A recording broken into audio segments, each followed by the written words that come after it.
Alhamdulillah wassalatu wassalamu ala Rasulillah Sayyidina wa maulana Muhammad ibni Abdillah wa ala alihi wa sahbihi wa man tabi'a hudah. Asyhadu an la ilaha illallah wahdahu la syarika lah wa asyhadu anna sayyidana Muhammadan abduhu wa rasuluhu la nabiyya ba'dah. Allahumma salli ala sayyidina Muhammadin nabiyil ummi wa ala alihi wa sahbihi wa barik wa sallim. Qala Allah Ta'ala fil Qur'anil Azim wa huwa asdaqul qailin. A'udzu billahi minasy syaithanir rajim. Ya ayyuhalladzina amanu taqullaha haqqa tuqatih wa la tamutunna illa wa antum muslimun. Wa qala ta'ala fi ayatin ukhra. Ya ayyuhalladzina amanu taqullaha wa qulu qawlan sadida. Yuslih lakum a'malakum wa yaghfir lakum dhunubakum wa man yuti'illaha wa rasulahu faqad faza fawzan 'azima. Ibadallah, usikum wa nafsi bi taqwallah wa ta'atihi faqad fazal muttaqun. Jamaah Jumat yang dimuliakan Allah Subhanahu wa taala. Berapa banyak orang yang amat sangat ingin hidup di hari yang paling mulia ini, hari Jumat. Tapi petang Kamis kemarin malaikat maut sudah mencabut nyawanya. Berapa banyak pula orang yang sampai hari ini hidup sehat walafiat, tapi masih berkeliaran di jalan raya. Ada yang dicabut nyawanya, menyakitkan. Tapi ada yang lebih terlaknat. Hidup dia di atas muka bumi Allah. Bernafas dia dengan udara pinjaman Allah. Menggunakan paru-paru yang dititipkan Allah, tapi tak mensyukuri nikmat Allah. Hari ini kita masih dalam sehat hidup, nikmat iman dan Islam. Oleh sebab itu di antara rukun khutbah, khatib mengucapkan Alhamdulillah. Begitu banyak nikmat yang diberikan Allah, membalasnya cukup dengan ucapan Alhamdulillah. Bersyukur dengan lidah, Alhamdulillah. Bersyukur dengan perbuatan, ikuti perintah Allah, jauhi larangan Allah. Kalau sudah dipanggil untuk melaksanakan solat hari Jumat, fas'au ila zikrillah. Bersegeralah menyambut panggilan Allah. Wadharul bai', tinggalkan jual beli, tinggalkan transaksi, tinggalkan segala yang mengganggu pikiran manusia, segala yang melalaikan dari Allah Subhanahu wa ta'ala. Hari ini nikmat terbesar adalah nikmat iman dan Islam. Dengan nikmat iman Islam itulah orang mati menghadap Allah selamat dari neraka jahanam. Dengan nikmat iman dan Islam itulah orang yang beramal soleh, amalnya bisa menolong di hadapan Allah. Dengan nikmat iman dan Islam itulah orang yang beriman beserta anak cucunya akan dipertemukan dalam surga Jannatul Firdaus. Dijaga iman ini. Setiap pekan sekali hari Jumat. Setiap hari 5 kali subuh, zuhur, asar, maghrib dan isya. Setiap detik berhembus nafas menyebut nama Allah, supaya ketika nafas itu dicabut, yang terakhir keluar juga akan nama Allah. La ilaha illallah. Itulah yang menyelamatkan kita dari neraka jahanam, menyelamatkan dari mati su'ul khatimah, menyelamatkan dari azab kubur. Yang lain daripada itu belum tentu selamat di hadapan Allah Subhanahu wa taala. Jamaah Jumat yang dimuliakan Allah. Seorang dokter paling mengerti tentang penyakit mengatakan bahwa COVID itu tidak ada. Mati-matian dia mengatakan tidak ada itu COVID. Sampai akhirnya dia mengoperasi seorang pasien dan pasien itu batuk-batuk. Setelah pasien dioperasi, diperiksa, dinyatakan pasien itu positif. 2-3 hari sesudah itu dokter itu pun terkena COVID. Berjumpa dengan saya. Setelah itu dia tersenyum mengatakan, ternyata COVID itu ada Pak Ustadz. Di salah satu kota di Riau, seorang jamaah pergi periksa, dinyatakan oleh dokter bahwa dia kena COVID. Dia tak percaya, dia pergi ke Pekanbaru. Sampai di Pekanbaru dia periksa lagi. Dokter di Pekanbaru mengatakan dia negatif, tidak kena COVID. Selama ini yang dia pahami ikhtilaf itu hanya di masjid saja. Ustadz ini mengatakan bid'ah, ustadz ini mengatakan sunnah. Ternyata masalah COVID pun dokter ikhtilaf juga. Di kabupaten dia mengatakan positif, dokter Pekanbaru mengatakan negatif. Dibawanya kertas dari Pekanbaru yang mengatakan negatif, dijumpainya dokter itu, ditumbuknya, ditinjunya dokter itu. Ternyata ada juga dokter yang bermain-main supaya bertambah anggaran. Berapa banyak pasien dinyatakan COVID, setelah dibawa ke rumah diperiksa, ternyata negatif. Apa kesimpulan dari 3 cerita yang singkat ini? Bahwa COVID itu ada, tapi yang bermain-main dengan COVID karena ada kepentingan juga banyak. Maka kita mesti cerdas menyikapi ini, karena anggaran tentang masalah COVID ini besar. Celaka, laknat Allah terbesar bagi mereka yang berani mempermainkan umat. Sudah jatuh, ditimpa tangga, atap rumah pun tanggal.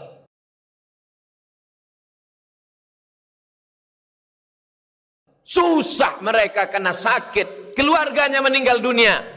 Masih ada orang yang berani bermain-main. Mereka ini yang dikatakan Allah ulaika kal an'am. Mereka macam binatang. Sejahat-jahatnya kambing memakan pagar tanaman pucuk ubi. Maka hari raya Idul Adha masih bermanfaat dia, masih bisa dipotong. Tapi kalau sudah manusia, ulaika kal an'am, mereka macam binatang, kata Allah. Balhum adhal, bahkan lebih hina daripada binatang. Jamaah yang sudah mulai muak dan bosan memakai masker ini bertanya, kapanlah kita agaknya berhenti pakai masker, bertutup-tutup mulut sampai sesak napas ini Pak Ustadz? Ustadz tak dapat menjawab. Dokter menjawab, insya Allah selesai vaksinasi nanti, maka kita sudah sehat semua, bisa pergi umroh lagi, bisa pergi sholat jamaah bertablik akbar mendengarkan pengajian ustadz, bisa bersilaturahim kongko-kongko, duduk-duduk minum kopi macam dulu. Yang penting mau disuntik, insya Allah selesai. Tiba-tiba keluar headline, judul berita besar, sudah 2 kali vaksin tetap positif COVID. 15 Maret 2021, jpnn.com. Apa maknanya? Ternyata disuntik dia pagi, petang dia kena. Apa sebabnya? Karena virus COVID bermutasi. Dia berkembang biak, dia terus berkembang, dia tidak berhenti. Orang yang sudah vaksin, kata Pak Dokter, hanya menambah kekebalan tubuh, tapi untuk menangkis sama sekali tak ada yang menjamin. Berapa banyak dokter, kepala daerah sudah vaksin, kena juga. Lalu apakah lantas kita tidak vaksin? Yang meyakini bahwa vaksin itu dari babi, sampai kapanpun babi itu tetap haram. Memakan babi haram, pakai babi haram. Tapi ada saatnya memakai babi jadi boleh. Kapan? Terjebak di dalam hutan, makanan tidak ada, pilihan cuma 2, babi atau mati. Tak boleh kita pilih mati, karena kata Allah, la tulqu bi aidikum ila tahlukah, jangan jerumuskan dirimu ke dalam kebinasaan. Boleh memilih babi, akhaffud dararain, kalau memang mudaratnya lebih ringan. Tidak ada paksaan. Berpendapat dengan pendapat sendiri akan menyesatkan. Maqaba man istasyara wa ma nadima man istakhara. Tidak akan sia-sia orang yang mau meminta pendapat orang lain, dan tidak akan menyesal orang yang mau bermusyawarah. Wa amruhum syura bainahum, orang beriman, bermusyawarah, minta pendapat orang yang tahu. Fas'alu ahla dzikri, tanya orang yang tahu. In kuntum la ta'lamun, kalau kamu tidak tahu. Adakah titik terang di tengah kegelapan ini? Orang yang memandang titik terang hanya orang yang bersama dengan Allah. Kalau mengharapkan vaksin, tak dapat diharapkan. Berharap kepada dokter, dokter pun mati juga. Orang yang ditolong Allah hanya orang yang berusaha dan berikhtiar. Apa yang bisa kita lakukan, Pak Dokter? Tetap pakai masker, karena virus sampai hari ini belum bermutasi masuk ke telinga. Nanti kalau virus bermutasi masuk ke telinga, barulah kita sumbat telinga. Entah bagaimana pula lagi nanti model khutbah Jumat di masa akan datang. Sampai hari ini virus hanya baru masuk rongga mulut dan lubang hidung. Maka tutuplah mulut, tutuplah hidung. Tangan bersalaman bersentuhan, kena air liur, air hidung, maka cucilah pakai hand sanitizer. Masih selamat insya Allah. Masih tetap sholat berjamaah, masih tetap jaga jarak, masih tetap menjaga diri. Tapi orang yang tidak mau ke masjid, melarang orang ke masjid, tapi di mal, di pasar dibiarkan. Di mana letak hati kecilmu? Tak malukah engkau nanti kalau berjumpa dengan Allah? Di masjid orang hanya 5-10 menit. Masbuk, lambat sampai masjid, sudah qomat. Hanya 5 menit dia di masjid. 5 jam orang duduk beramai-ramai, ketawa, cekakak cekiki, tertular penyakit. Masjid yang kau salahkan. Tak malukah engkau nanti menyebut nama Allah, menyebut Rasulullah, padahal tempat ini yang dipanggil Allah, dipanggil Rasulullah sallallahu alaihi wasallam. Tetap jaga protokol kesehatan, tapi jangan sampai meninggalkan ibadah kepada Allah subhanahu wa ta'ala. Tetap cuci tangan, tetap pakai masker, tetap jaga jarak, tetap beribadah. Seorang pasien luka kakinya, pergi ke rumah sakit. Sebetulnya luka itu hanya kecil saja. Lalu Pak Dokter pun menjelaskan, karena ibu ada bibit-bibit diabetes, ini luka kecil ini nanti akan menjadi besar. Kalau luka ini sudah besar menjadi akut, menjadi parah, maka kaki akan dipotong, diamputasi. Akhirnya si pasien berpikir pagi, petang dan malam. Gula darahnya jadi naik, tekanan darahnya menjadi naik, jantung koronernya kumat, darahnya pun kumat, akhirnya bertambah-tambah penyakit dengan yang lain. Tapi yang mengerti penyakit ini juga dokter. Pak Dokter, apa yang membuat ibu itu semakin parah? Ustadz Abdul Somad, yang membuat kita semakin terpuruk adalah pikiran kita. Pikiran kita lah yang paling berbahaya. Maka Allah menjaga pikiran kita supaya tidak terlalu ketakutan, galau, ngeri, cemas. Setan menakut-nakuti kita.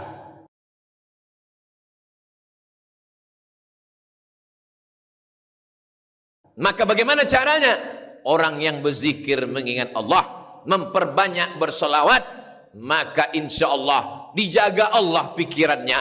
Kalau sudah pikirannya terjaga, hatinya terpelihara. Kalau sudah hatinya terpelihara, imunnya kuat. Kenapa imunnya kuat? Karena imannya kuat. Kalau imunnya kuat, maka virus COVID tak akan dapat menyerangnya. Kenapa Ustadz mati? Kenapa Kiai mati? Kenapa Buya mati? Lan tamuta nafsun. Orang tidak akan mati qabla an tastakmila rizqaha wa ajalaha. Orang tak akan mati sebelum rezekinya penuh, sebelum ajalnya penuh. Andai orang yang kena COVID itu tidak kena COVID, dan dia duduk pagi minum teh, batuk dia, maka dia tetap akan mati juga. Kuatkan akidah. Tapi kita bukan Jabariyah. Jabariyah berserah kepada takdir, tidak pakai masker, tidak cuci tangan, tidak menjaga jarak. Kalau tak mati kata Allah maka tak mati. Itu bukan Ahlus Sunnah. Ahlus Sunnah tetap berikhtiar. Cuci tangan, pakai masker, jaga jarak, tetap berinteraksi, kena juga. Berarti kita mesti mengamalkan rukun iman yang keenam, an tu'mina billah, beriman kepada Allah, bil qadari khairihi wa syarrihi, dengan takdir baik dan takdir buruk. Banyak orang beranggapan karena sudah tua mati, beruban mati, sudah tua mati, lalu dia mengambil kesimpulan kalau tua mati. Kesimpulannya salah. Dari mana salah? Karena salah berpikir, salah bicara, salah beramal, salah bertindak.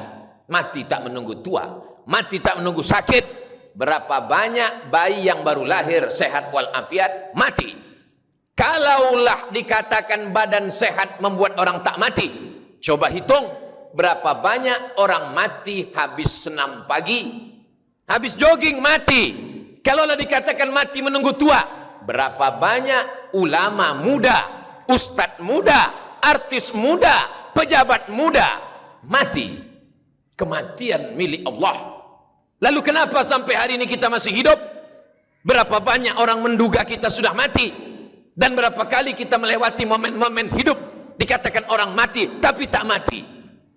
Alladzi khalaqal mauta, Allah yang menciptakan mati, wal hayata, Allah juga yang menciptakan hidup. Untuk apa dibuatnya ada hidup ada mati? Liyabluwakum ayyukum ahsanu amala, untuk menguji kita siapa di antara kita yang masih beramal. Lalu bagaimana dengan saudara-saudara, tetangga, kawan, sahabat, handai tolan, kawan sekantor, kawan satu sekolah, satu alma mater, mati mereka. Uzkuru mahasina mautakum, sebutkan kebaikan-kebaikan mereka. Andai ada cacat aib buruknya, andai benar kau sudah ribah, andai salah kau salah 2 kali, ribah sekali, fitnah sekali, sebutlah baik-baiknya. Kenapa mereka mati?